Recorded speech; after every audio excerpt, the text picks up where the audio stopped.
And welcome here. We are set for this next week of the League of Legends action. It is a Tuesday, and of course, that means we are underway. Teams are slogging through this regular season, and it's never going to get easier because we are starting to see some of the best rise to the top through Div 1 as well as Div 2. My name is Orbital. With me is the best minion to ever wander off the rift, Random Minion Caster, and we will be your casters for this matchup. RMC, how you feeling as we do have a squad that is looking to be the reigning king and another that is hoping at a shot at a very top spot?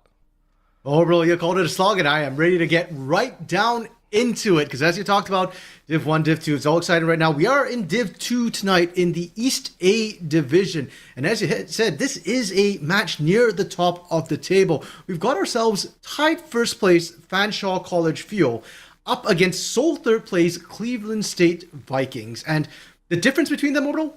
One series. Fanshawe is 3-0, Cleveland is 2-1. And listen, when it's that close, it makes me very, very excited to see who goes down and who rises to the top. Let's go ahead and take a look at some of those players, as we are going to take a look at this. This matchup is so just thrilling to me. You can go ahead and take a look for Fanshawe College, the CSU Esports squad. It is going to be HTK777, Wardy, Boo, Zan1924, as well as Marshall on that roster. And on the other side for the Vikings, it's Jason in the top lane. His beard's weird in the jungle. Kaizix in the mid lane. Scrub, McLord, and Aqualad rounding out the roster. And Orbital, these names, man, I'm already loving their roster. His beard's weird. That one's going to trip me up probably once or twice. And Scrub McLord as their AD carry as well. Love those names. Oh, it's so amazing. And honestly, those are names that we will hopefully be seeing pop up a lot for CSV. The squad themselves went through a little bit of a roster reshuffle, specifically between their jungle and their mid. And for them, this 2-1 start is something that they were really hoping for, but also hoping for a little bit more coming into this matchup. Oh, for sure. Let's touch on their jungle a little bit. His beard's weird, came in this split, but he was always meant to be their starting jungler for this year. Unfortunately, in spring, had some scheduling issues, wasn't quite able to play. So Kaizix at that time was their jungler, but he's now into mid lane to make space for his beard's weird. So we'll kind of see how that goes. His beard's weird is a very mechanical player, but on this roster, I don't know if he'll be the main carry, because the carry and star for this team has always been in the bot lane. Scrub McLord, their AD carry, dominant in lane and dominant in team fights as well. If you give him a carry, he knows how to use it. Give him a lead, he'll roll with it. And he's backed up by Aqualad, whose support, who has improved immensely this year, has gone to Masters in the spring split and is looking to get even further this split as well. So they've got to kind of balance out where they're allocating these resources for Cleveland. And that's really, really scary because, I mean, yes, you may have lost once to Serbs, who are also undefeated here in the Div 2 scene. For CSV, You're saying, hey, we're still ramping up. We got our players all where we want them in the right positions. However, with such emphasis on the jungle, on that mid, or bot side as well, you take a look on the other side, and man, that top lane may or may not be a little bit of difficulty as we get underway here. I am very excited to see what HTK and Jason bring to the table specifically, because it just feels like a little bit of a mismatch. HTK loves playing that bully, and specifically a Viking, which CSV, I mean, they know all about Vikings here. Yeah, so to be clear, that's the Olaf that HTK777 has played a couple of games off already this split. And they've only played 6 games because they've won all their games so far. He's picked it twice out of those 6 games and has had it banned against him as well. Whereas Jason, a bit more of a utility player, things like Ornn, Poppy, Skarner as well coming through for him. So very curious to see if they do focus on that. We're seeing that already. The Vikings are very aware of HTK777, and his hashtag, by the way, is Fiora. Hence the ban. They did their homework. Yeah, there's a reason why the Olaf has been picked twice and not the Fiora. I mean, it's always fun to see like how many times someone plays a champion. You're like, why do they play it so often? Well, like, take a look at the ban list. I'm sorry. Sometimes some people don't get to play what they want. On the flip side, though, it looks like the fuel are making sure that there's no fuel to fuel that danger. You take away the Khan, you take away the Ivern, and you say no real healing and shielding, and you don't get that, I want to say, like, increased buff that normally a bot lane likes to run with a hyper carry. Double ban straight towards that top side, though. HTK doubling down, possibly triple, if we do see that third ban come through, which honestly at this point, if you're worried about Jason, if you're worried about, I want to say, a pseudo weak link here and a dangerous matchup, no, okay, so it's going to go to that jungle side. Okay, so the reason I say Mordekaiser jungle, that's one for Wardy. Yeah, Wardy, the jungler for Fuel, he's a very interesting fellow. He has a very different champ pool, very non-meta. He's been playing things like Mundo, like Mordekaiser, things that can be flexed into the top lane as well. So for the Vikings, kind of serving double duty, but I love the Mordekaiser takeaway. It just plays jungle so differently that it can be hard to kind of practice for the side of Fuel, though. Their first pick isn't going to be about that jungle. They've just gone for the Jhin. A nice, safe utility pick who's going to get nerfed next patch because the scaling on Jhin has been strong. And you can see right from the get-go, we talked about the bot lane for Cleveland State, and they are setting it up. Draven slammed instantly. They want to crush this Jhin in the bot lane. And not just that, lock them down forever, bringing in a little bit of the frosty action here with that Braum early. I will say that does put a little bit of a defensive pressure on that support role. I think Braum, the forward momentum will be interesting to watch for, but there's a way to stun you down. This is a little bit of a special, my personal shout out to Alina for that one, because that is a zillion coming in here. Yeah, and Marshall, their support, he plays a lot of different champions. Huge champion Ocean. But I was told by their captain, Booth, their mid laner, watch out for this Zillion, because it is a particularly spicy pick for him. And in the bot lane as well, I am a little bit surprised we've not seen Zillion come up a lot more. The extra experience can make all the difference, especially against a volatile lane like Draven. If you can shut down the Draven quickly, if you get that extra level up just a little bit sooner, shut down the stacks rolling, that's how you keep a Draven from taking over a game. And of course, with that same idea, you can even funnel that into a Jax. So you see that Jax blind pick moving into this last stage of the first half of picks. The Cassandra to come out. Very simple. Jason is like, hey, let's go ahead and get that one. I know the matchup is not going to be great, but I need it. Yone actually dropping down into the second part of ban is actually really surprising to me. But granted, I believe both the mid laners do have it in their pocket, but prioritizing other options. I mean, Kha'Zix has played a little bit more util in there. The Ahri, the Tristana, pieces of that puzzle. Still, though, Nocturne as well, high priority on the engage tools. Fuel, do not want to let that one through. Yeah, both teams still looking for jungle and mid. It is interesting where their focus is, though, right? Fuel targeting out his Beard's Weird, that new jungler who's come in, very mechanically highly touted player. And I should highlight as well, his Beard's Weird actually has a huge champion Ocean. He's playing anything you want. Like, you want to carry, he'll play the Nocturne. He'll play the Kindred. You want utility engage, he'll play the Amumu. He'll play things like the Zac as well. And his Ivern got banned for a reason, because it's just so good at enabling Scrub McLord. Instead, though, Nautilus banned. So were they thinking Nautilus mid was an option? I mean, let's not put it past anyone. Or even in the jungle role, if you really want to get spicy and try not to win a game. But the Nautilus was banned away. The Orianna does make sense. Very group heavy. Still lines up with the team composition of keeping the Draven safe. But that Udyr, again, Fanshawe Fuel really putting themselves in a strong mid to late position. They are looking at domination almost outright. And there is that early game piece of the puzzle. Early mid with the Ahri. Okay. I kind of like what's happening here with Fuel. Okay, so we have actually gotten word. So there's a reason why the Nautilus is there. Apparently the Braum is a Nautilus, and this actually makes a lot more sense to me. Because this is, and I think I just got word as well, is the Orianna Syndra, I think is a, Nautilus. Shout out to all producers out there, making sure we're all on our toes here. So the Braum is Nautilus. Nautilus ban is the Syndra coming out here, is what I've gotten word of. Okay, that makes more sense. Yeah, I think that the Syndra ban, especially if you wanted to play something like Ahri, where a bit more utility, a bit more ability to kite around, you want to take away scalers who can kind of survive that in a fairly safe way. So the comp makes, I think, a lot of sense coming through. I think Fuel is very happy what they got. I love a lot of the synergy they're getting with the Zillion specifically. The speed ups for Jhin, for Jax, for Udyr, all going to be absolutely massive. The Udyr for Wardy is something he plays a lot as well in solo queue. And it plays very similarly to the Mundo that he's played a lot of here in the NECC. And it can be a huge annoyance for the likes of the Draven, but CSU, I think they're going to be very happy with what they dropped as well. Very strong team fighting, as you can see, right? Oriana with multiple ball delivery methods. Very strong tanky front line for Scrub McLord to be able to stand back and safely free fire with the autos as a Draven to kind of frontline all the Jhin damage that's going to come through. There's a lot of tanks for Jhin to bust through, and it's not easy, especially early on. So I think both teams are going to be very happy with what they had, and we're just going to see a straight up collision of styles here. I mean, the style coming from the Vikings actually makes me really happy. As anyone that's played Draven knows, you love seeing the draft aim your way. This is Scrub McLord being granted pretty much all the frontline and help that you could want. And going into game number 1, we hope it gets off the ground. Fuel running on the blue side, a little bit more skirmish. And that is also going to be a lot of fun to watch for. Let's go ahead and take a look and see how this goes down, because we are getting a pretty hefty chunk running straight into the bush, and I think Aqualad is able to spot that out. Maybe not even so, but it is going to be a ward down.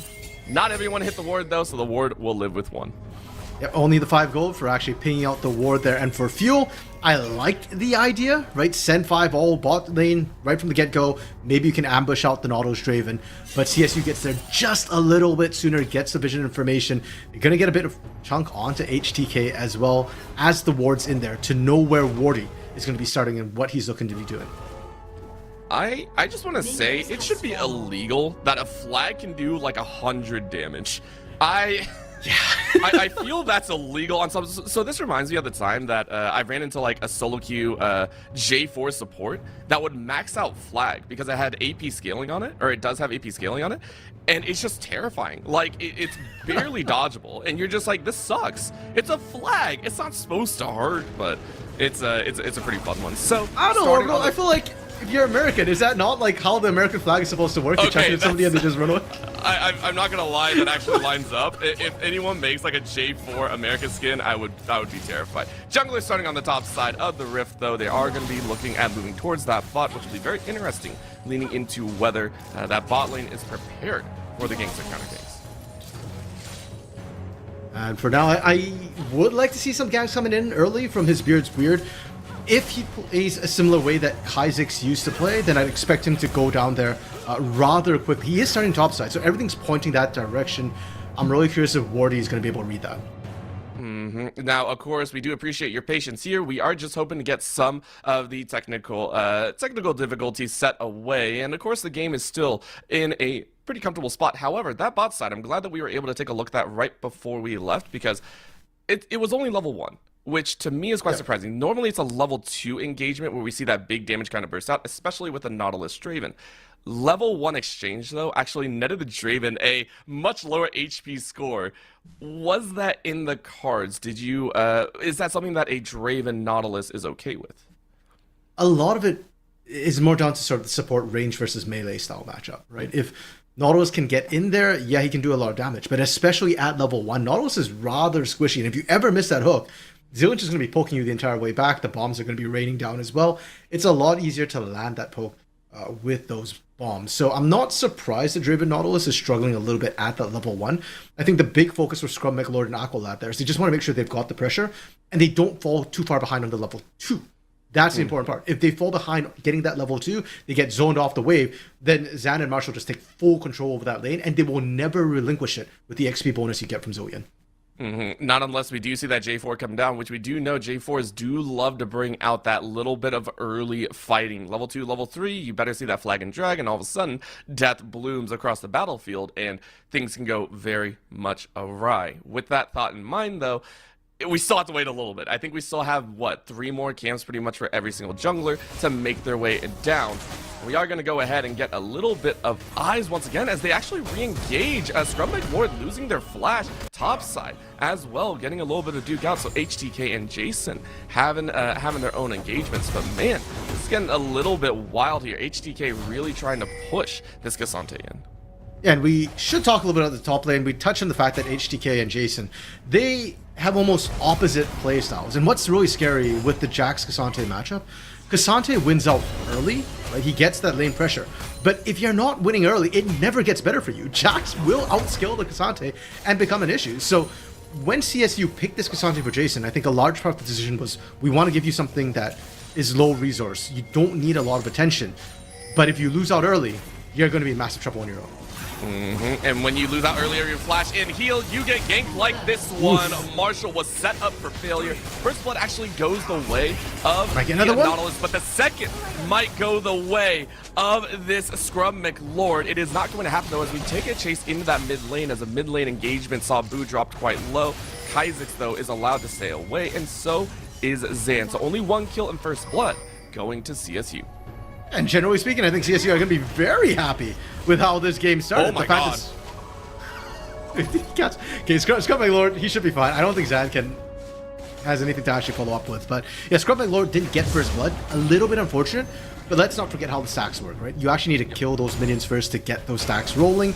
Getting first blood on Draven is excellent, but it's not the end of the world. The most important thing is stay ahead in the XP race. They'll be able to come back and look for more pressure. And the mid lane. The fact that Kha'Zix is winning out so heavily early drew down HTK. So that kind of gives Jason a little bit more breathing room up in the top lane. And Kha'Zix doesn't care. Kha'Zix was perfectly safe. The more you can draw pressure into this Orianna and she can stay safe, the better it is for the Vikings as a whole. I will say, you can also look at the other side of the coin. The fact that HTK could alleviate and leave and roam also indicates a little bit of a difference in the top side, as well as HTK basically didn't lose anything on that. True. Still about 10 CS up, still pretty happy. And so the affordability of saying I can just roam mid lane, do nothing at all, still come back to this lane. Yeah. There's give and take, I think, in both angles. At the current moment, though, Wardy going ahead, going back, getting the double amp clones. We should see that Udyr start having a little bit more agency in terms of where they wish to go, where they wish to engage, as they're also about to camp up. Now, for Fuel, they're not necessarily in a huge panic mode or rush. They can just kind of sit back and look to scale up, with HTK being a potential carry option. And I'm actually really curious to see what Wardy opts to do, whether he just power farms his way through the early game, which is what we've seen so far, or whether he tries to match a J4. Having fallen behind already right from the get-go, there's a very real world in which he just kind of says, okay, Zan Marshall, you're on your own, just stay safe. Utility Jhin is still a build you can kind of go with. It's still a thing that you can play around.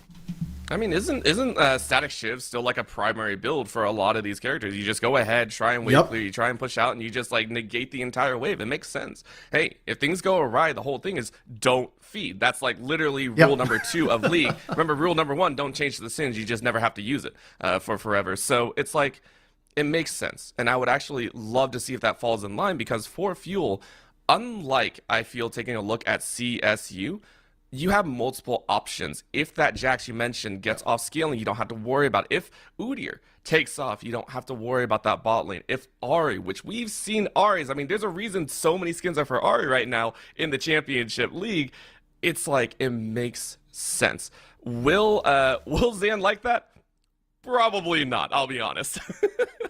You know what? I think for Fanshawe, they will do whatever it takes to win as a whole. One thing that they've attributed their success to so far, the fact that they are 6-0 in terms of game score, they haven't dropped a game. They've attributed a lot of that to the confidence and belief that they have in each other, right? Nobody's saying that, okay, I have to hard carry this. They're saying that, okay, all of us are good. So if somebody's having an off day or somebody's having a rough matchup, a rough lane, that's fine. Somebody else will pick up the slack. And what we're seeing from the composition, I think, will lead into that a lot. So until I start seeing cracks in their confidence, I'm not too worried about Fanshawe as a whole and their mentals. Yeah, I sit back, listen, but it's a pride thing. As an ADC, you're like, man, I want to get that done. Anytime you see like a Draven as well, you're like, hey, I don't like you, and I'm going to try and win against you. So I love it. And the fact that both bot lanes actually opted for ADCs first, which to me actually says a lot about the bot lanes. When we talk about the confidence factor, ADCs are generally left, I want to say, to like pick 2 or 3 is usually where I see it fall down. There are some other ones, you know, the Yone. The fact that Yone got through all the way to ban phase 2 surprised me. The fact that there is such a willingness to put emphasis towards that bot lane now also puts Marshall into my eyes as well. Losing out early in the engagement, I wish I had actually seen why the flash heal had been lost, because I think I saw the Draven flash loss as well. It's just, it's going to fall towards this bot lane, and if things get out of control, you got to look at what went wrong. And if that Zillion that we mentioned is such a nice priority and it goes awry, all of a sudden you're like, dang, one of the playbook pieces is gone. Yeah, and really, you're putting a lot of pressure on Zan Marshall. I'm looking more at Scrum McLord, right? Like, you already got 1 kill down there for Aqualad on the Nautilus. You want more. You're talking about 80 carries who want to take over a game. When you pick Draven, You're saying 100%. I will carry this. I'm the star. Look at me. Like, that is literally Draven's lore, man. He's like the gladiator who wants all eyes on him. So, yeah, all my eyes are on Scrub McLord in this bot lane to see what they can try and snowball off this good start they already found. Now, with that, we are still having a couple technical difficulties, so we appreciate y'all tuning in here to this Week 4 matchup. It's been so much fun so far, seeing the exchange, seeing the blows, but we want a little bit more blood, and we want to have it in HD. So, please do not go anywhere. We'll be right back with the NECC League of Legends matchup in just a bit.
Thank you so much for waiting with us. We are getting right back into the game now. Of course, we are still working through some technical difficulties. Unfortunately, our sound may be a little bit muted, so please bear with us. We'll have that hopefully fixed for next. At the current moment, though, we want to give you all this highlight action as, of course, His Beard's Weird is joining in for what feels like a little bit of a camp coming out here, a little bit of a stun down on the bot side, as well as Zan and Marshall maybe in an unknowing situation. Wave going to be slowly rolled out here, but Wardy might have something to say as well. Yeah, there is a ward that might spot Wardy coming in that tri-bush. And Orbital, if there are no sounds, we'll just have to give the game sounds. You know, like when it happens, when the axe hits, ooh, ooh, sound as each axe hits, you know. Scream out the solo kills, the double kills, triple kills. Oh man! All right, RC, how much do you know about the voice lines for all these characters? Oh man, Flag a Dragon, huzzah! Let's go ahead, got double bomb on top of it as well. Marshall said, "Yo, it's all me." Wardy straight into the mix, burn them all, baby. The Udyr melting them like a hot pot. This is gonna be His Beard's Weird is down. A final blow to the body as that's a double kill for Zan, and Fuel are burning up. You know what? I know this one. Double kill. Orbital coming through for Zan right there. And it looked just that easy. We were talking about, hey, can Wardy get in there? He gets around. He actually comes through the lane, and that mismatch in information ends up getting Fuel back into the game. After a great start from the Vikings, it kind of gets stifled. And remember what we said, Draven, kill or be killed. And unfortunately for Draven, he didn't cash out his stacks the first kill, and now he gets killed. Stacks got halved. Oh, and that hurts so bad. That is where in solo queue, every Draven would be like, yo, that would have happened if you gave me the kill. That would have happened if I got first blood. And I'd be like, all right, well, full mute you. Sorry, peace out. However, that drop, that bot side drop now leaves open a lot of territory for Fuel to take. And go ahead, see the roam up into the grubs. Dragon will not be contested either, as Wardy already has that burning pot in there. Melts through these objectives so quickly. HTK, though, is ensuring that the chance is not just 80%, it's a whole 100%. Here at the charm of the wall, we'll go ahead and grab Boo a kill. All of a sudden, that pink blob is showing up here, as this is the Aria of Dreams. Full disclosure, Fuel are in control of the map. You call him a pink blob. Oh, charm lands, then the bit of pink. Red buff and blue. Okay, blue buff just wore out. He had both. So that was kind of almost pink. I do want to highlight as well, though, you talked about the fact that Fuel really opened up the map with that bot side gank. And the fact that they got the Herald, or pardon me, the Void Grubs, and his Beard's Weird did not try and cross map for the Dragon is going to come back to bite them. Because now Wardy can go down bot. They're trying for the dive. This is never going to work. Oh no, the double bomb to TP. Collision course as down goes Aqua. He flashed the wall, and but you're there. going straight into Boo. Little mana though, so no charm to really come out here. Another bomb as Marshall sets it up. That is 3 double bombs in a row that I've seen from this Zillion. Make it up for first blood. Okay, maybe this is why I was told, watch out for Marshall Zillion, because it really is that good by Boo, too. Their mid laner told me to watch out for another mage on the team, and Marshall being able to pick this one up. 1, and 5 has been the most active member on this team, has been participating in every single kill so far, and that speed boost we're talking about for other members of the team, hey, using it for himself, gets him to the action, gets the critical CC and damage they need to tip the scales. And not just that, you can see that gold now leaning exceptionally so, specifically into Zan and Marshall's hands. Top side is going to be a little bit even, so HTK was able to bring it back. But one of the things that I have to note, Scrub McLord and Aqualad, I mean, respect to not giving that up, but as soon as you saw Zillion, I feel that should have sent alarm bells ringing in your ears. So now down in a 1-4-1 position, his Beard's Weird is finally taking a dragon for themselves, and it feels like such a small consolation prize, even though it is the prized first Drake of the game, which is Ocean. It's usually a nice piece to have. Yeah, it's a little bit late this game, and I'm honestly not sure how much it's going to influence the lanes. It does feel like the lanes are fairly volatile, and we're not getting to a chance to kind of sit back and let that regeneration tick in. HTK has been pressuring and roaming out pretty much non-stop. Jason's healing is not the issue. Bot side, you see Scrum McLord and Aqualad, they had no chill, they went for the early dive, and now that they're behind, I expect to see Zan and Marshall do the same, and expect to see them play rather aggressively, especially now with that chrono shift available for Marshall. You're not as worried about dying anymore. If you can kind of trade heavily, then you've still got that extra bit of health, plus the summoner heal, plus the summoner barrier. On the other side of it, if you haven't played against Zillion in a while, weird. It's always like an extra life. Zan is going to get an extra life here as well, as you are going to see that ultimate be used. The chrono shift brings a little revive. However, there is no flash of Zan. Revives, resurrects, and immediately falls once again. So this time it is a shutdown for Scrub McLord. Perfectly gifted over. Proper cash-in. And Vikings did a great job. We're talking about the 2v2 situation not favoring them. What will make it 3v2? And I want to kind of highlight his Beard's Weird again. Like, the recovery to get that first Drake after a rough position in the bot lane, huge. Ganking down and kind of doubling down. Because for the Vikings, it's a very clear win con. The one person you need to get ahead is the Draven. Even if you get Orianna ahead, she's not going to be as impactful. So Vikings have correctly identified the win con, which is, hey, even if our bot lane's behind, we can't say sack the losing lane. We just have to double, triple down if need be. And if anything, for Fuel, I'd like to see a bit more wards, a bit more proactive warding, because you know where they're going to play to. So make sure that you have vision of it so that it can't keep happening to you.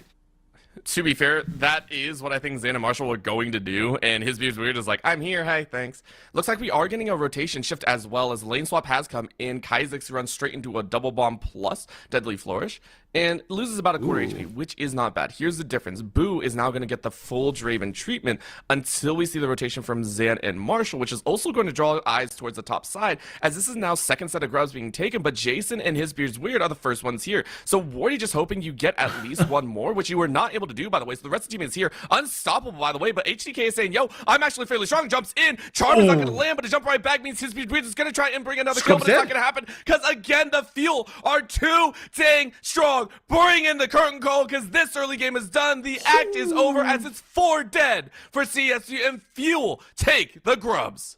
And the Vikings didn't get a single kill, a single grub. They got nothing out of that. Or pardon me, they did get one grub. But that's not worth having multiple members drop. And really, very little pressure. Gold being funneled into Kha'Zix just isn't as good. Now, I see what the Vikings were trying to do. It was a good rotation. They got the numbers advantage because they rotated their bot lane up to the mid lane. The problem is just who they were running into.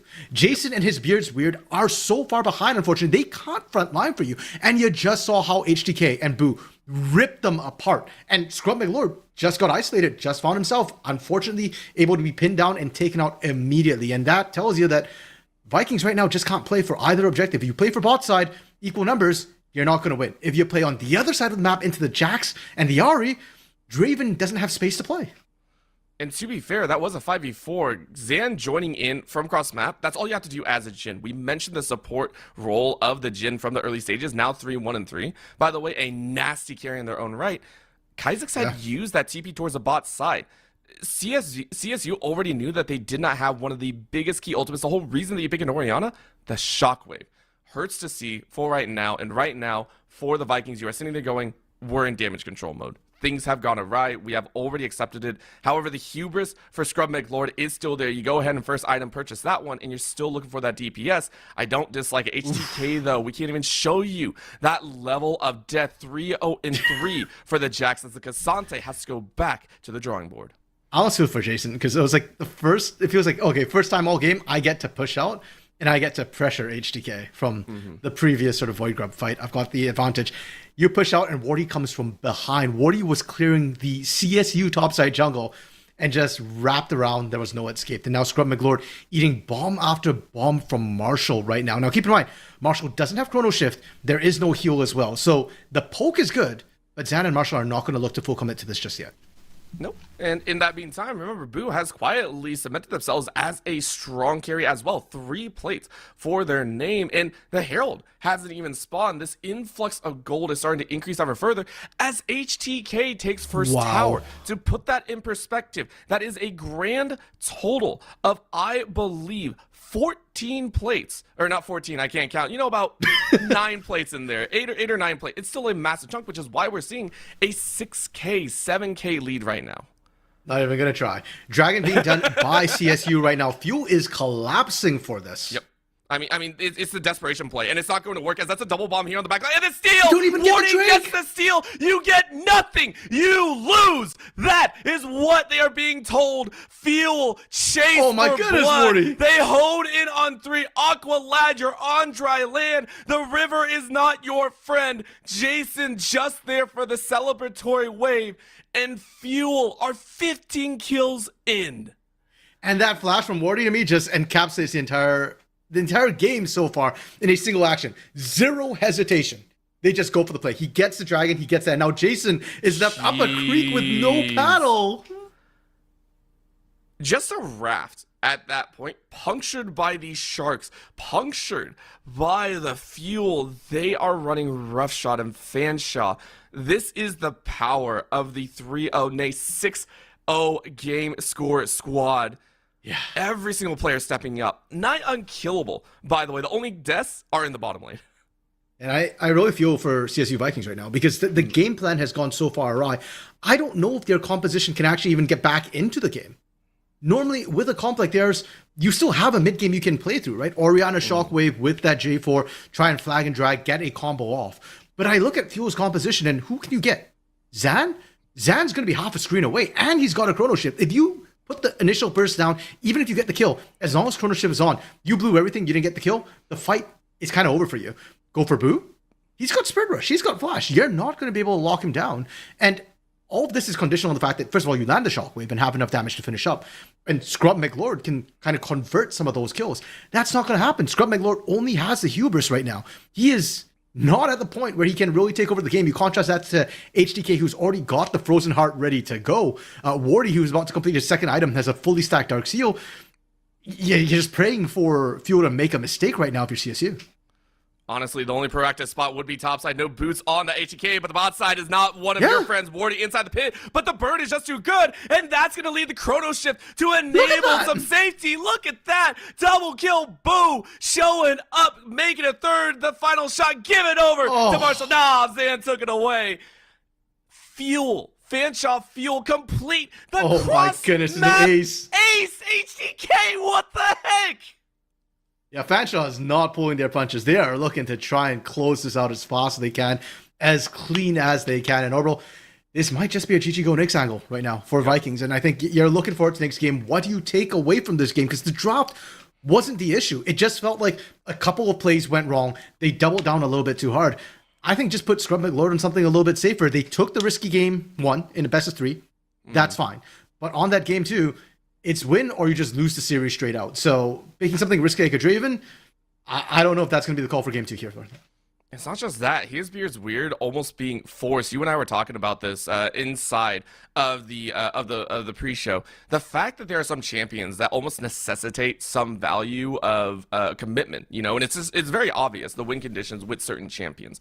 You say, hey, some of these champions very specifically need help, need the assistance, need the team. You said it right there. The Draven draws so much need. We saw his beard's weird joining down there and having to negate and deny the rest of the lanes any sort of help has also led to the state. HTK got off to an amazing start, 4-0-6 by the way, just now completed their Lucidity boots in there, mid lane 6-0-7. It just feels like his beard weird needs to be everywhere at once, which is still a very tall order. Not saying this is all their fault, but man, it feels like the J4 need to help other lanes as well. Yeah, I'd argue I think his J4 had really good map pressure in the beginning of the game and just kind of fell behind. On the bright side, though, this is Div 2, and Div 2 has full Fearless in effect, which means they don't have to worry about Udyr running around next game. It has to be something else for Marshall. You don't have to worry about the Chrono Shift to come through as well. So Fuel will also have to kind of adapt a little bit and change up their style, and I'm excited to see that because I was told by Boo that, hey, Fuel, we've got big champion pools. Drafting is a very strong point for us, especially with full Fearless. I'd love to see what else Fuel has up their sleeves.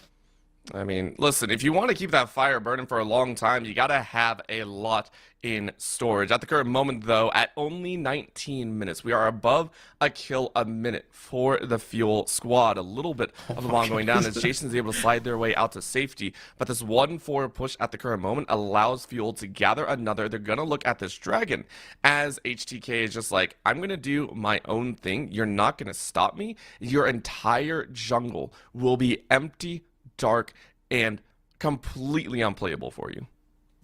Scrub McLord might be in danger. They saw HTK move towards the stop side, but Scrub McLord did not back up. I think this is, I already know I'm kind of screwed.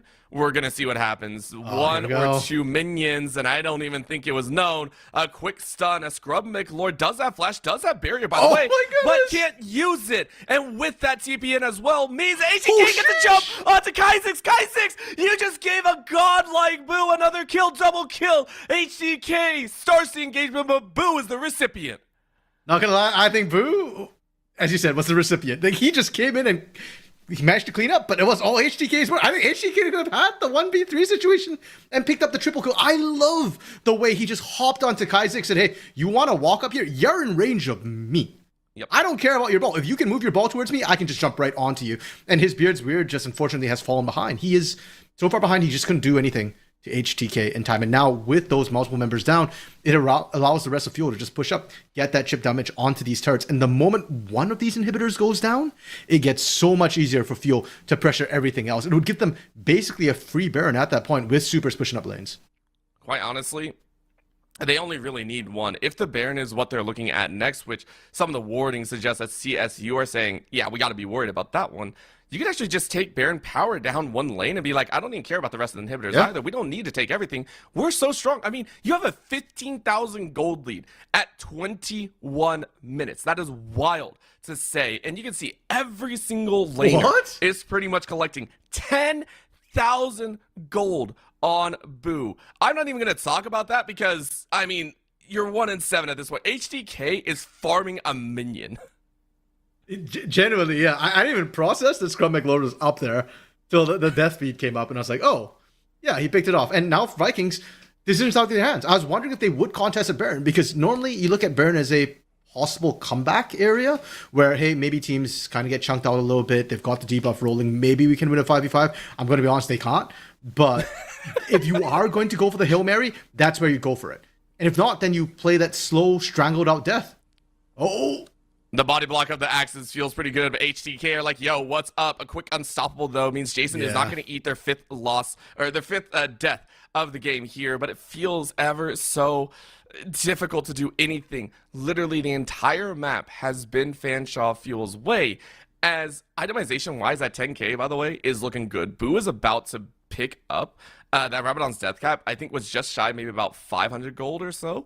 So, I mean, this is a wild stat line. Fuel looking ready to end the game. Boo doesn't even need the death cap. Right now, it's all about No. those charms, and Boo has been spot on with landing those. And they get a single charm, that's going to be a pick with the amount of damage they have. Vikings, now on the back foot, I don't know if they want to try and defend these inhibitor turrets. It's a little bit rough, especially that mid one's almost down already. If you'll all just take one auto, I think it goes down.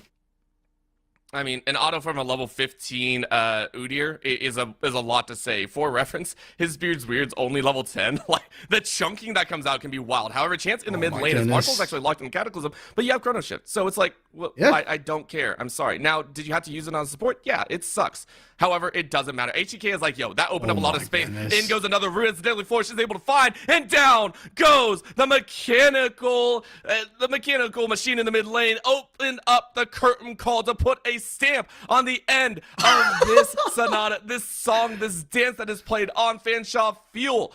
30 kills in 23 minutes. They are looking like unbeatable kings here in this series, and game one is all theirs.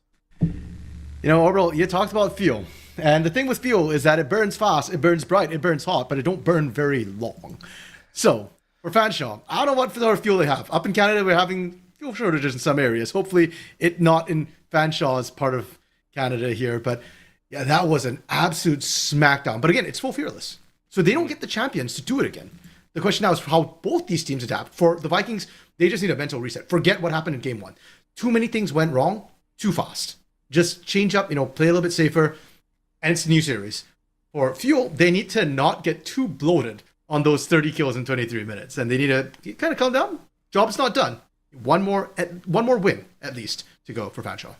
I mean, for Fanshawe, I'd also like to see HTK buy boots a little bit earlier than 2 completed items, but, I'm not going to tell them how to build. For right now, we are going to go to a short break. Get ready to go for game number 2, just as you said, RMC, and hopefully everyone is enjoying this action. So go ahead, get some water, get some food, get snacks if you wish. We will be right back.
He ain't listening to you anyway.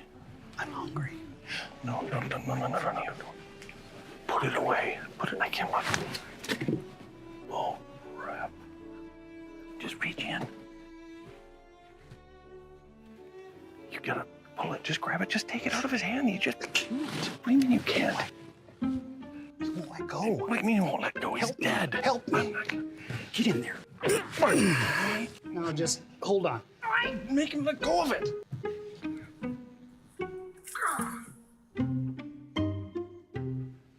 No, I got you covered. Just go in for a hug. Go and get on in there. It's a bad loss. Yeah, hug him up. Just reach. Hug him up. He's breathing. I think it's on the other side. Go. I can't. Just- I can't do it.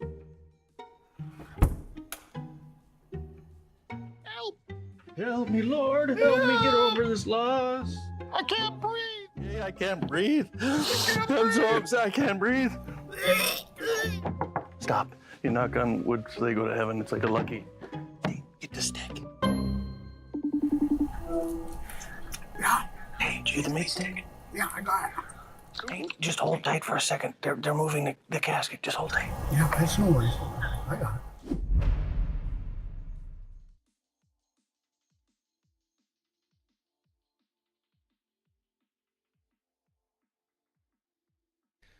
Welcome back, everyone. That break was almost as long as the game, and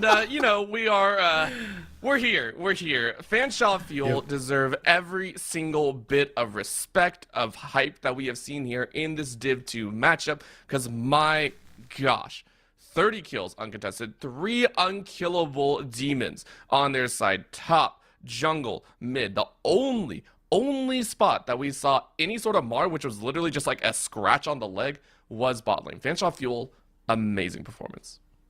It was indeed but a scratch coming through for Fuel. But again, as we said, it is full fearless, and Game 2 has yet to be played. And we've seen teams swing back, and let's not forget, Cleveland State University right now, they are third in the division. They are only behind the 2 undefeated teams. So as well as Fuel has played, I do not want to see the Vikings go out without actually taking a swing first. Yeah, and the thing is, they actually did take a swing in game number 1. The whole reason that actually went a little bit south, in my opinion, was they knew things may or may not go awry, and they needed to take a chance. We mentioned that the draft itself was a little bit spicy. Putting all your eggs into one basket draws a lot of attention down to that bottom side, and even in draft, you draft Draven first, you draft literally 4 pieces to try and prop them up. If that arrowhead is broken, you don't have an arrow at all. So I do appreciate that they tried. However, you were talking about it, push some of that power outside. If we do see a brand new draft, do we still see priority given to that bottom side in terms of champion selection? Or do we get to see someone like Kha'Zix or even Jason given a little bit of love?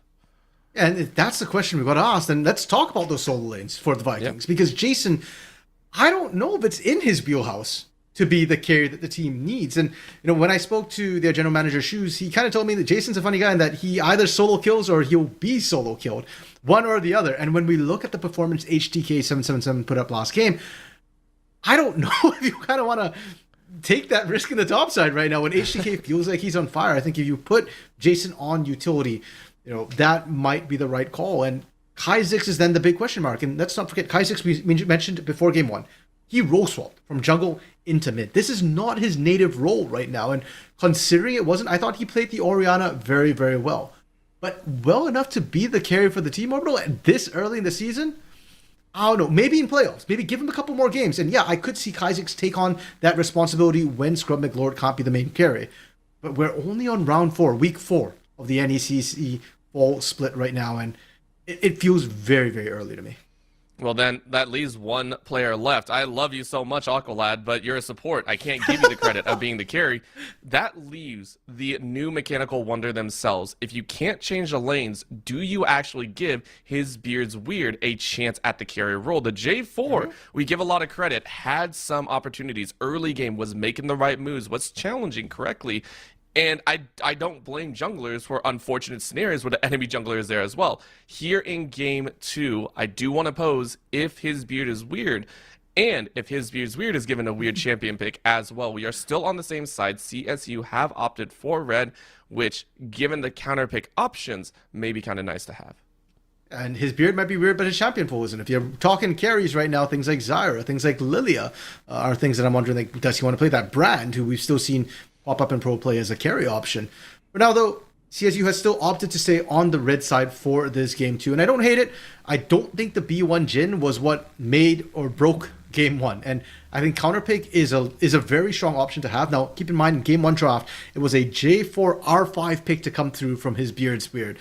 Now, if he was to be the carry, I'd like to see him use that R5 as a more impactful either counter pick or something that can really, avoid a lot of the threats that Fuel might have drafted prior to that. I always talk about it. R5 better has an impact. I don't want it to be glue. I want it to be the final piece. I want to be the icing on the cake, or maybe even the hefty chunk of the cake, whatever you want to do. Right now, though, the bans are pretty much the same, which makes sense. If I saw an Ivern in that game, that would have been even more healing in the back line. Still double ban, headed up towards that top lane. So HTK still not given top 3 priority in the carry roles. Third ban, though, the Skarner is appropriate. Third ban here, though, will be wild to see. Do you still opt for, I believe it was a jungle ban to come out here, and it is that Mordekaiser once again? 100%. And that's the thing with full Fearless as well, is you don't have to ban out things that worked against you last game. So you often do see the bans stay the same between games in the series. And with the Mordekaiser as well, given what we saw from Wardy with the Udyr, you do not want to give him his Mordekaiser, which he's played much, much more here in the NECC. First pick for Zan still is going to be another AD carry, another very safe champion that, hey, you can kind of choose not to interact with Scrub McLord on. Hey, I appreciate it. I love it, honestly. This falls in line with what we were talking about. You can carry from every position, and if you know the bottom side is the one that you have to be worried about, hey, don't give him that opportunity. However, the Lucian leading up now means it's once again an early game-centric composition, and there's the Nami. This one makes a little bit of sense, but it's not as strong as we used to see, and considering how the last game's performance is, I'm very curious how this trading pattern is going to unfold. Yeah, another potentially very risky bot lane, which is going to demand a lot of attention from both these teams. And the fact that we're picking the Nami this early as well means that it's not a flex Lucian into the mid lane whatsoever. They've hard committed. Fiose bet we will do the same. We see your Lucian Nami, we raise you the Braum Ezreal. And yeah, that is an amazing lane to try and stop any sort of punishment coming through from the Lucian Nami. There's the Mundo we're talking about, and that's going to be a wardy Mundo in the jungle. Oh no, the scaling is so good right now. The defensive position from the Fuel is already building up. Anyone that's played League in the past 3 weeks knows that Mundo is painful, and the fact that Kha'Zix has to opt into the Syndra here just to get that sort of relative safety in the mid lane, you're not cutting through a Mundo. I'm sorry, this late game for this Mundo has already looked perfect. If the Fuel squad did not think they were going to win early, it doesn't matter, mid and late is theirs. We're not going into second ban phase. Yeah, and Mundo goes where Mundo pleases. Unfortunately, I'm not seeing a lot of CC to stop him kind of just brute forcing gangs into the lane.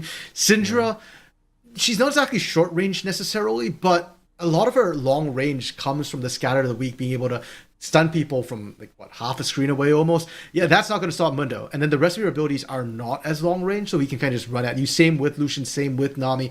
And I'm just thinking right now, okay, if your lanes in the bot side are really, really going to struggle, you need to match in the jungle. And I am struggling to think what his Beard's Weird might pick to try and match out early. Like, there's not a lot of options. Those AP options, they don't fare too well into Mundo. And the fact that you're already losing a lot of your CC options, the Amumu, one of the most played coming out for his Beard's Weird, and the Nocturne, another high priority, is deleted. So no early game extra presence. At this point, you're running down the lifts. You could go Sejuani, but it's a tank. You don't really want to do that right now. But they are leaving his Beard's Weird for that counterpick option. And so at this point, looking at the damage scaling with that Ornn in there, I like it for Jason. Still going to be a little bit dangerous. Yeah, but we already talked about the fact for Jason, if we can just pick some sort of utility, that's probably the best option. And as long as he can survive on his own, he'll be fine. Boo, though, with the Wei hover right now. You talked about his Ziggs orbital, you know, how dangerous it can, or how strong it can be with the wave clear. Wei can do a lot of similar things. Sure, you don't have quite the same semi-global, but you still have that artillery range. And the Gnar to top it off means that the Ornn may not exactly have the nicest laning phase, and now the range as well is overwhelming. This is that last pick. You and I were talking about it. Is this going to be the carry handed over? And we got a Zac coming in here. This is wild, to say the least. Boo's on the other side, and we get to see the pink blob himself over there on the red side. I'm going to be very interested how this goes down, but his Beard's Weird getting funky with it. Yeah, I'm a little bit worried. I'm very worried with the Zac pickup. Zac is not the carry. Well, you don't exactly think of Zac when you're thinking of carries from the jungle role. Now, his ganks are going to be really, really strong. And theoretically, with the lane setups he has, a CC that is that long range that can set up is good on paper. But there's a lot of scaling. Syndra needs to scale, or needs to scale. And sure, Lucian Nami is strong early, but against the Braum Ezreal, as we talked about, they're so defensive, it's hard to kind of lock them down. I am concerned about the Vikings scaling and how their comp is going to play out.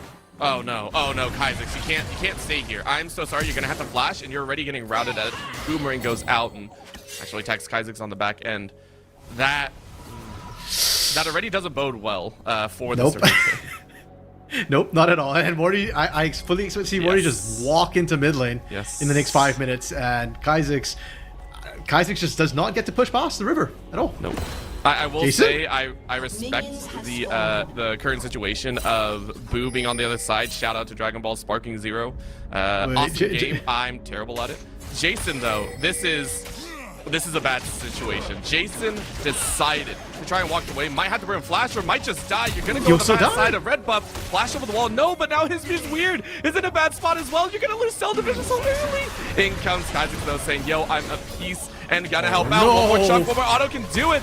HTK doesn't care. What is this early game? The entirety of CSU is getting run out. You know what? I did call for Wardy to visit mid lane. He went through the jungle, and Kha'Zix now forced out of lane. Will likely have to TP back in. Beard's Weird. Super rough start, and Jason didn't recall. Just to point out how bad this is. Top, jungle, and mid. 3 of the 5 members of the Vikings have all been negated for the first about 30 to 45 seconds of laning phase. For anyone that knows League, hopefully everyone does, that is one of the worst possible starts to a game. Yeah, and it's compounded by the fact that early game, the first wave matters a lot. Because trying to hit that level 2 will decide a game. You can see HTK already hitting level 2. Jason gets just pushed out. It doesn't matter that Jason came in full health and HTK was half health. Jason doesn't get to interact with the wave. He's getting completely zoned up. And the same thing is happening in the mid lane as well. Boo, up 5 CS. You're lucky that mid lane is short, so at least the wave will push in and you can try and farm under turret. But the XP lead, or the XP deficit, is going to haunt you for the first 3-4 levels of the game.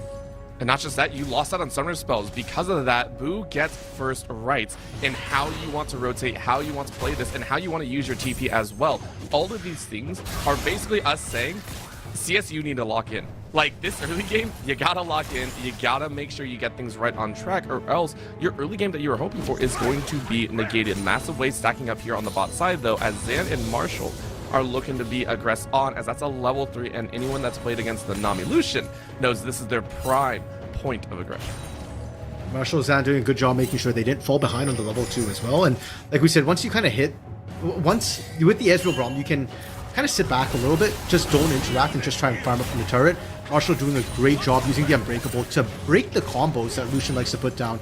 They're going to be able to very effectively split that damage, and if anything, I'm actually looking at Aqualad to try and land a critical piece of CC to allow Scrub McLord to really dump down the damage and have that Braum Ezreal be split.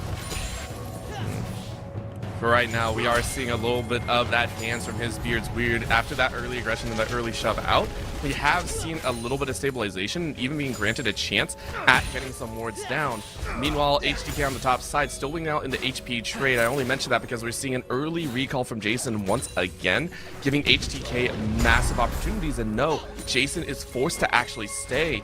And I mean, that's just, that's such a feels bad situation. Yeah, into mini now too. HDK just finished Mega, and that means he gets the range advantage for free poke onto Jason, gets ship damage onto the turret. Kind of a risky position. Beard's Weird got spotted moving up, so HDK knows he's coming. Well, I think they were able to still grab a little bit. Yeah, was able to grab that scuttle, so it helps, but there's flash available. HDK being told to not aggress any further. And I can kind of agree with this, but it's still Wardy that's taking control. Like, you can't really do anything. I'm sorry. His Beard's weird. I don't know why you're staying around here. You get the smite down and you're going to jump away. Okay. You know what? Fair play to you. Actually, you didn't smite it. I'm so sorry. His Beard's weird didn't get that. No, he tried, though. And that's why his Beard's Weird is trying to do it, because what else is he going to try and get? Stun Lad to do? Oh, Zan, this is an opportunity to go down here. Scrub McLord and Aqualad still running rush shot, and they're able to make it happen. One more auto is going to slow them down, but Marshall is still alive. And honestly, we mentioned before, if there's a point, Scrub McLord and Aqualad, they are seen as the lane to watch for CSU. Yeah, massive knock-up coming through from Aqualad with the bubble to catch her, and that's exactly what we need to see now. For the Vikings, you saw how big an advantage that gave them to land it. They just need to do it again. Will they be able to? I don't know. Zan and Marshall are sticking around, and his Beard's Weird is looking as well. Of course, they didn't lose their most important summoner spell. The flashes are still available, and a flash is what you need against the likes of a Zac, but the ward does so much more. His Beard's Weird is spotted out. First fight is not going to go their way, especially with Dragon up here. We're already into that 6-minute count. Dragon being Infernal is one of those moments that's like, okay, yeah, we can't really give it up. We don't want to die so quickly that we give that advantage. Now the question is whether you have a choice for either of the teams right now, right? Like with Scrub McLord and Aqualad playing well, Vikings should have had control of it. But the level 1, even now we're feeling the repercussions of it. For his Beard's Weird, that gank in the bot lane, if he's level 5, he goes from River. Right? You've got 3 points in the slingshot, you've got more range, you can make that happen. Because he's behind, he had to try and go from behind in the tri-bush, get spotted. He doesn't have the advantage. Jason should be fine here. I mean, you have Flash, and listen, being okay is very relative. Being okay with a decent chunk of HP and being okay with like your leg broken in lane is two totally separate things. I mean, he gets answer back. Mega Gnar is actually not the ideal form into the Ornn, so True. Because of that, he's actually treated kind of equal, despite being down a level, down experience. But HDK doesn't care. He wasn't looking for the kill. He was looking to get pressure and get space for Wardy to be able to pick up these Void Grubs uncontested. And for the Vikings right now, kind of similar to game 1. His Beard's Weird isn't quite answering, or is he? He's actually going for the dragon. He needs to do this. Good call. He's not doing it. He's looking for a gag. Yeah, he doesn't feel like he has some damage, and that's one of the things about Zac is it's slow, it's dangerous, and with that call down, I mean, this could happen again. Zan does have Arcane Shift available. Here comes the launch, Beard flashing in, gets the double stun, but Zan is out. Looks like this is going to be the chase, though, and Zan has no one to body block, and Scrub McLord is looking for first blood. You are able to pick up one last auto. It works. Marshall tries to run away. The rundown is good, though, as CSU grab first blood, jumping right back in. Another little attack. Flash gets it! Double kill for Scrub McLord and the Nami Lucian strike. And signs of life from CSU. This is what they needed, Orbo. And I was worried. His Beard's Weird, still not level 5, didn't have the level 3 slingshot, but they brute force it. They get the flashes out of Zan and Marshall as well, so any repeat ganks into that bot lane will be a lot easier. And we've seen before, Zan and Marshall like to push. They need to ward. We said that game 1. It still holds true here in game 2. I love the fact that that went well, and I'm actually very happy. I mentioned before that in Game 1, we saw CSU. They knew they had to make plays before. Just in Game 1, it went awry. You forced a little bit too hard, and you went too hard. This time, it was the perfect range. Not only that, Aqualad still has Heal Flash, meaning with the next engagement, considering Zan and Marshall have their secondary summoner spells available, this exchange might still lead to favorable options for Scrub and all, especially with itemizations, because you're up almost 1k over your lane opponent. So huge boon for them. Actually, that's an Essence Reaver in pocket already. Huge advancement saying we are going to dominate outright. And this is pre-nerf as well. So the Essence Reaver early on, going to be massive contrasted to just the sheen that Zan is wearing. And the gold as well, the gold difference has closed massively. If we saw where the gold was for Fuel when we saw the gold numbers, a lot of it is on Wardy. Thank you, Adam, our producer, for pulling that up. You can see the gold for Fuel sits mostly onto Wardy and HTK. As far as the Vikings are concerned, that's okay. They're not mega carries. They're not the hyper carries for the Fuel side. And Jason and his beard's weird. We already questioned about the Zac. That's not a carry. Ornn will happily sit back. He wants levels and experience more than he wants gold. So they're okay playing at a deficit as long as Kha'Zix and Scrub McLord can find their leads. Another gank prio, though. Being given over to his Beard's Beard, just hiding just out of Fog of War, but I think this is the appropriate call because you know the wards are on the other side, especially since it was pinged out. So Fanshot Fuel saying, hey, we are going to be safe. Look at that, by the way. Heavy wardage and coverage. We haven't talked about it in the mid lane. We're also seeing Boo just gently farm up as well. 0-0-0. 82 CS on Kha'Zix, though, who has rebounded back from the early game. Still down about a wave and a half, of course, but not the worst situation in the world, as now more ward coverage going down. Scrub and Glory dropping one of their own. Mid lane? I should have seen this earlier, and I'm so sorry because HTK is now a Mininar, and I don't think this is where you want to be. As that's just a wave and a half. Boo is now going to get caught. What the heck just happened? Killing spree.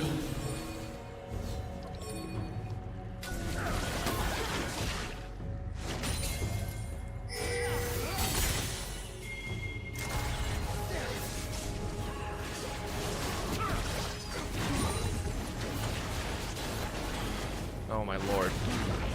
Craziness right there. That was... It left us both speechless as well, but with the 4-0 lead and now with the gold lead as well, by extension CSU pick up that dragon that they wanted, but still very late in the game before we see that soul point played for. That soul point is going to be all the way probably out at like minute 30 if they do take that chance. Yeah, still a good dragon pickup coming through from CSU. You take whatever you can get in the situation you're in. Beard's Weird sneaking around the back will be spotted on a ward, so won't be able to make the gank work. But again, it's all about coming back. It's all about stabilization. 4-0 for CSU Vikings right now. That's a good place to be in. 100%. Of course, I also want to point out that top side we're seeing a little bit of a change. Finally, Jason has been allowed to keep up in CS. Yes, you lost 2 plates, but you are in a stable spot, and we're actually seeing some sort of test and getting some damage down. Mid lane is actually where I'm also very excited for. Boo is a little bit lower in the side, so Kha'Zix actually has some sort of I want to say advantage in being able to trade out. Maybe not the itemization, but Luden's companion should be up shortly. Wardy, though, saying, hey, as much as things have gone a little bit awry from our original game plan, it might not be the wipeout that we had in game 1. We still have the crowds. We still have the ability to push if we get those leads.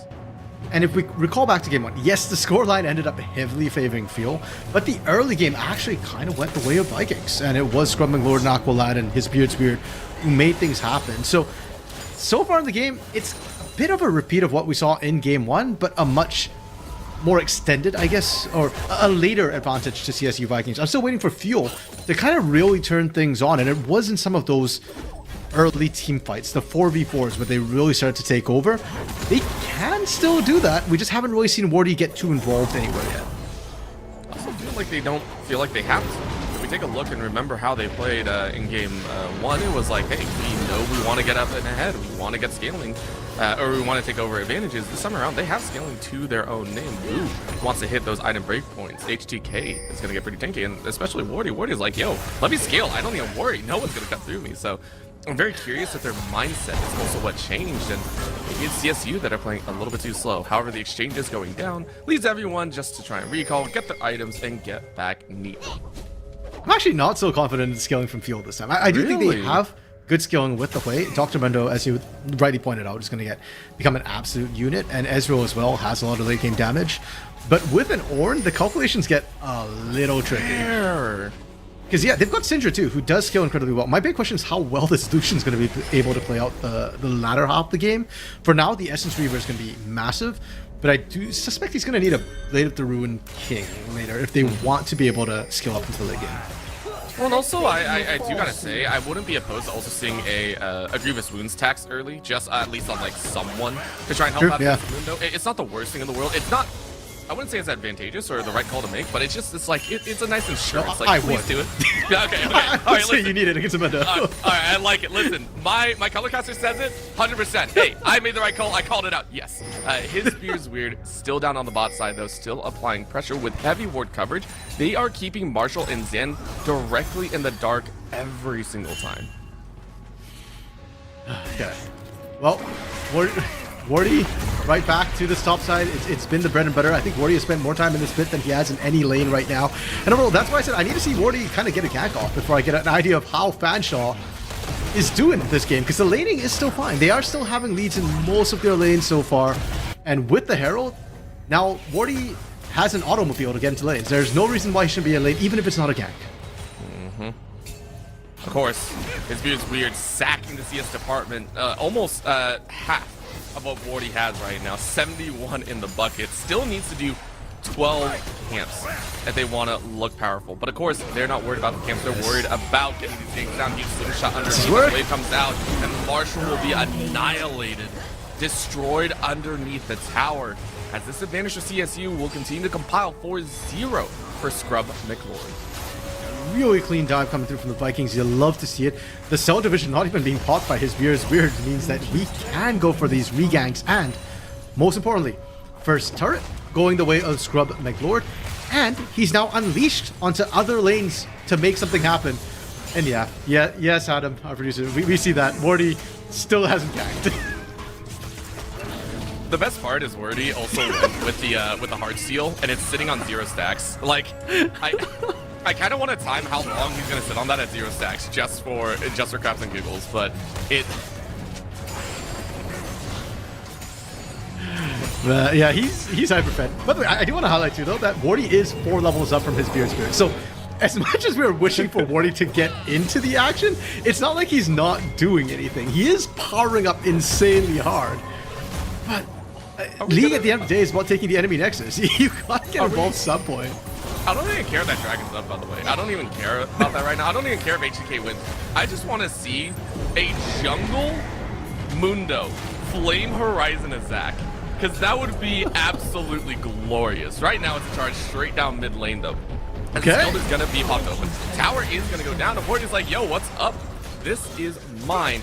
The Mundo is finally in play, well and above just about everyone else in terms of HP value. So the macro has been this big call. What a jump though, and a flash for Flash! HTK read that. A final boomerang will not take down Jason's life. HTK though does need to be a little careful. I don't think they can actually fight it. That was a wild exchange. HTK did everything so well, but he didn't have the finish, and now who has to flash away? Oh, but the flash goes straight into that pink blob, and it's destruction once again. True Shot Barrage from downtown only hits the cell division, and Fuel are playing with fire, and the fire might burn them this time. In goes Masochism, and you are able to stay alive for the time being. But dang, is CSU turning on the afterburners. And Wardy came in not like a wrecking ball. Oh no! What a call! Jason, the top laner that we have hounded on all day, perfectly times the knockup. Okay, that utility. Jason right now on these utility picks doing what even his death ended up actually benefiting them, because the TP onto his Beard's Weird's blobs kept him alive throughout all of that. And sure, Beard's Weird ends up going down, but he goes down for a just and great cause. They get the turret, they get 2 kills off the back of it, and the Vikings are the ones firing back now. 9 kills to 1, 2K up at 17.5 minutes. I don't care what anyone says. This is one of the reasons why I love Fearless. Seeing this ability to kind of come back, and don't give us that. That is so mean. By the way, the reason it says 28, it might look like a big number. That is HP value. That is not like how many times you've gotten the stack. It's literally just 28 HP. That's all they've earned. At the current moment, though, CSU, we want to see them continue this lead. I want to see this power invested over into Jason a little bit more. Because I want to see those ornaments come out. We were mentioning the fact that, hey, the scaling, you know, CSU has some, but I want to see those ornaments really buff them up and give them a much higher fighting chance as well. You know what? First of all, I like that Fuel almost stole that scuttle twice, 2 ways, but I also don't care of the gold being on Jason. I want experience on Jason. I think the gold is exactly where it needs to be. Scrub McLord 6-0-2 right now. We talk about Flame Horizon in the jungle, which is coming up, by the way, 6 CS away. But Scrub McLord getting all these kills, getting the items. Oh, two off. Okay. Go get the videos. Wardy knows it too. Wardy knows it too. He's like, give me a video. He's invading for it. Oh, yes. Hold on. Wardy got this. Couple seconds left. There's a red buff on the other side. Oh, no, the camp went down. Oh, his just an extra one. gets it. Hold on. You got another camp. Come on, Wardy. You have to know this. He goes. Oh, no, that's fine. That's all blue. I was like, oh, that's ghost. No, I think this is going to happen. It Here's looks like wolves, we're going to get... Oh, no. His view's weird. He's going to go ahead and get the... He gets it! He gets it! What? That is going to be the Grom giving the Flame Horizon for like half a second right now. Wardy's like, all right, Flame Horizon done. Let's go ahead and go for the tower. We're going to dive underneath this tower here. Kaizen's going to try to run away in. Jumps his Fuse and said, you Flame Horizon me. I'm going to try and kill you, Wardy. Now running forward, TP in from behind, and Fuel is doing what they can. AGK, though. TP not needed. We go ahead and slam down that dub as the Fuel finally fight back. That's the celebration. You Flame Horizon, you take the turret, nice fireworks as well, you get a kill as dessert. I can't believe I forgot the Wolves name, bro. Is it just Wolves? It's literally just Wolves. I sat there stumbling because I was like, I don't know what I was doing, man. That's fine. Wardy has established supremacy, and I think that was the gank that we've been waiting for all game, Orbital, for Wardy to actually be the one making the action happen. And you saw how tanky he was. He tanked the turret, he ate the Syndra ultimate, and came out with more than half his health. He is very, very strong, and we just need to see him be able to play that. Now, it is worth noting, Vikings did not play around Scrub Megalord there, and that's where all the gold is. So, it's not like the Vikings are out of it by any means. Oh, God. What changed? Wardy hit 200 and it's like, screw farm now. Like, this. Jason, I mean, to be fair, Jason 1-0-1, doing much better than before. Tried to get a little bit extra on the tower and pay the price. Not the worst thing in the world. And also, by the way, Jason did pay the tax early. Got that Thornmail first item. Sure. Yeah, and even that's despite Wardy not really visiting that lane. Now, Orbital, you asked what Wardy was doing. Well, Wardy's like Baron. You know, he's actually the hidden MVP of this, he's the big boss of the map right now. He had to wait for 20 minutes, and now he's online, and now teams have to try and take him down. But he can be taken down. And like I said, I want to see Scrum McLord back into the fight again. And I think for Vikings, they stumbled a little bit. But they're not out of it yet. The gold is still dead even right now.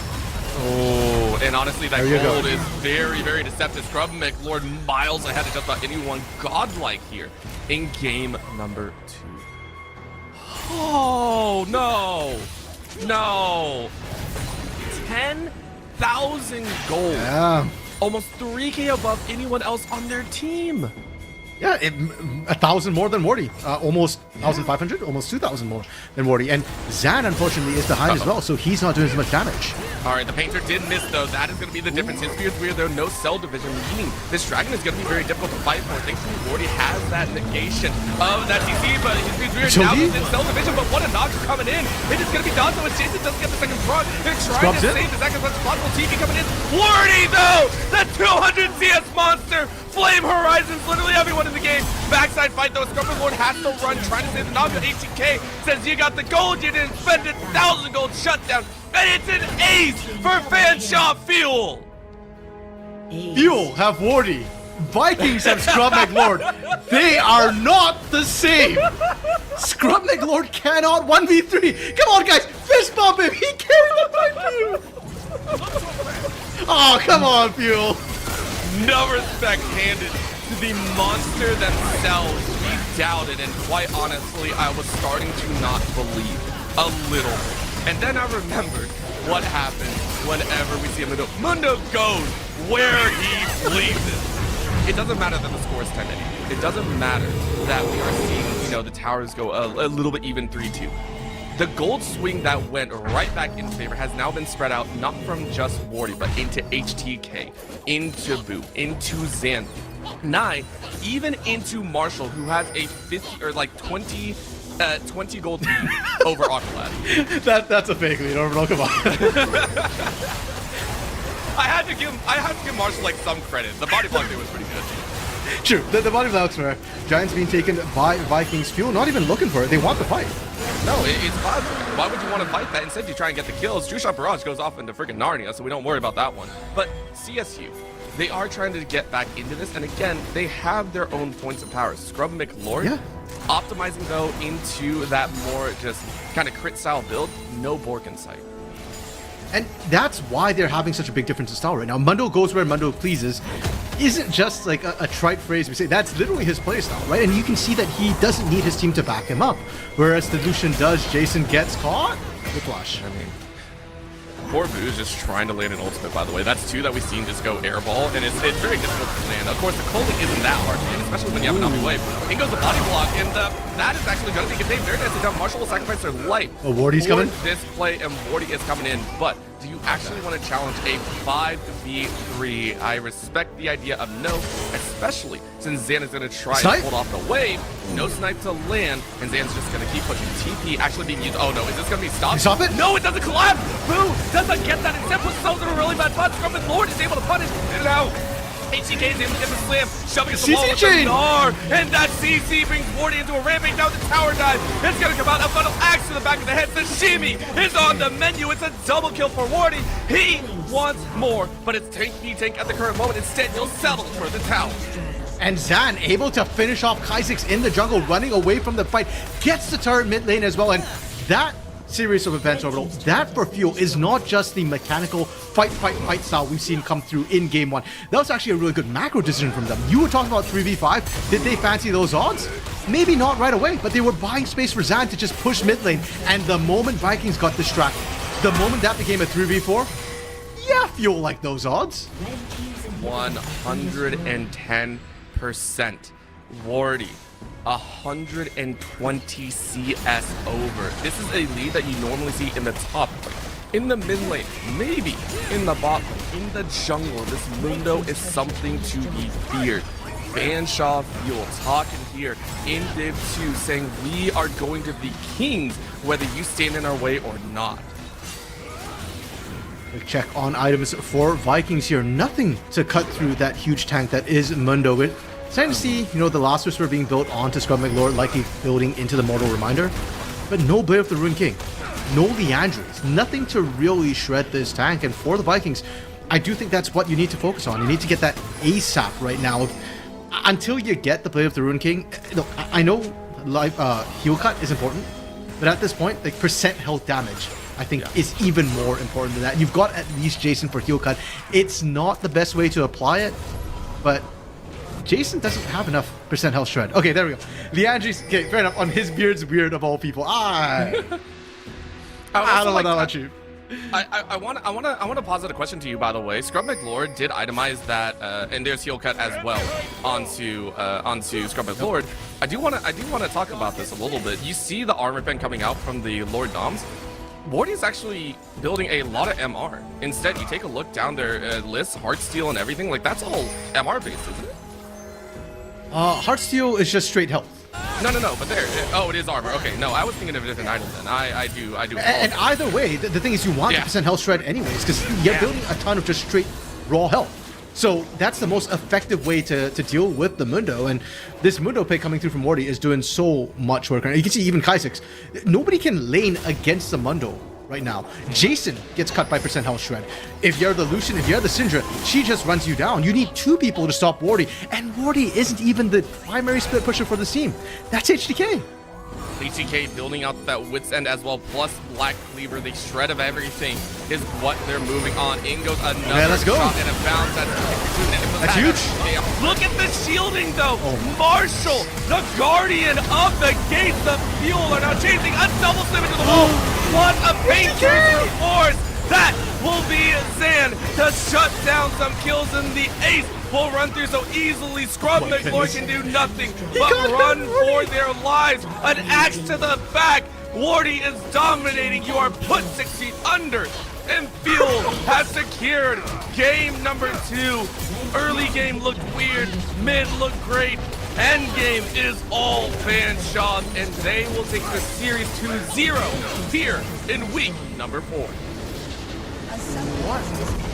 An incredible, fantastic performance from Fanshawe in that game too, overall. And what I really liked about it is we talk so much about Wardy, but the entire team steps up, and the critical game-ending play actually doesn't even come of Wardy. It's HTK. He's split pushing the top side the entire time with the split push build. He knows that, hey, Wardy is the big threat, but I can apply more silent pressure than he can. But in the critical fight, he's the one who gets the stun on not just Scrub McLeod, but Kaisix as well. Both the damage dealers got caught by the stun from the Gnar, and from there, it's so easy for Fuel to just roll over the rest of that fight. And yeah, this team for Fanshawe, you can see why they've got so much confidence and trust in each other. Yeah. Literally, all of them can step up at any given time and carry. Even the support, even Marshall, man, tagging the initial engage coming through from Lucian, massive. It's scary. And I think CSU, this game, I will say, if I were in a game 1 scenario like that and I got taken down in 24 minutes, I would literally just be like, we're done. I'm sorry things went wrong. I got no mental. I have no mental strength. This is the reason I'm on the desk. I cast these. I don't play them. You're able to bounce back and put on such a great early game show, not letting that game 1 deter you. They are third for a reason. Yes, you've fallen a little bit further now. You're 2-2 in the series, but I think there's a lot of good that came out. I really... I want to ask you, where do you hope to see even more priority? Because Scrub McLord did show up this time, but it did feel like there are other pieces that could also be a primary playmaker and almost carry for the squads as well. Yeah, and I think for Cleveland State Vikings, we've mentioned before, Kaisix needs time to kind of mature in this role because he just swapped roles. He needs to get used to it. But for Jason and for his Beard's Weird as well, they had some really good engages coming through. I think Jason on utility, we see why they do it. His Ornn, the engage sense is really, really strong, but I'd love to see him on something like a Jax, something like a Yone even. I know he plays those in solo queue, and if you've got that sense of engage that we saw with the Ornn coming through, if he can do the same thing with a bit more damage, then it opens up a lot more options for the Cleveland State Vikings. Now, again, it's early on, so they're doing fantastically well for what they have had, and their only losses so far, Orbital, are still to the 2 undefeated teams, Terps and Fanshawe. So, yes, they lost today. Does that mean they're a bad team? No, they're still a top-of-the-table team. And, going forward, I'm sure we're going to see that. And I'm very, very sure we're going to see Cleveland in the playoffs still to come through. I just want to see round 7. I think it's the very last round is when we're going to see Terps versus Fanshawe come through. And that one's going to be spicy. I mean, I really, really hope to see it. I mean, there's so much action across both Div 1 and Div 2, and that's going to be the spice of life moving on with the League of Legends. But that is it for League of Legends, as we said. Of course, there's more action throughout the entirety of the week. More games to come tomorrow, Thursday, Friday, every single day of the week, and then next week and beyond. Same time, same place here on the NECC channel. Thank you so much to everyone who tuned in. My name is Orbital. With me has been Random Minion Caster. We have been your casters for the evening, and Rare Adam on production. We thank you all for tuning in, and we'll see you all tomorrow.